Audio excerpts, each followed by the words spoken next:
আয়েশা, কখন তুমি আমার উপর রেগে থাকো আর কখন খুশি থাকো সবটাই কিন্তু আমি টের পাই। মজা না, আয়েশা অবাক হলেন, কি করে টের পান?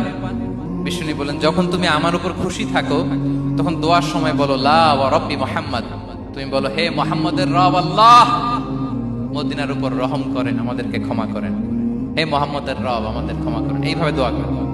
আর যখন তুমি রেগে থাকো তখন আমার নামটা মুখ দিয়ে নিতে চাও না, তখন তুমি দোয়াতে বলো লা ওয়া রাব্বি ইব্রাহিম, হে ইব্রাহিমের আল্লাহ, হে ইব্রাহিম নবীর খোদা আমাদের মাফ করো। তখন তুমি আমার নাম নাও না, কৌশলে আমার নামটা বাদ দাও। আমাদের আয়েশা বলেন, ইয়া রাসূলুল্লাহ মা আহজুরু ইল্লা ইসমাক, নবী হে আমি তো আপনার নামটাই শুধু মুখ থেকে বাদ দেই, আমার হৃদয় থেকে তো কখনো আপনারে বাদ দিতে পারি না। এটা ঠিক, তখন রেগে থাকি, আপনার নামটা মুখে নেই না, কিন্তু হৃদয় থেকে তো আপনাকে সরাতে পারি না। সুবহানাল্লাহ।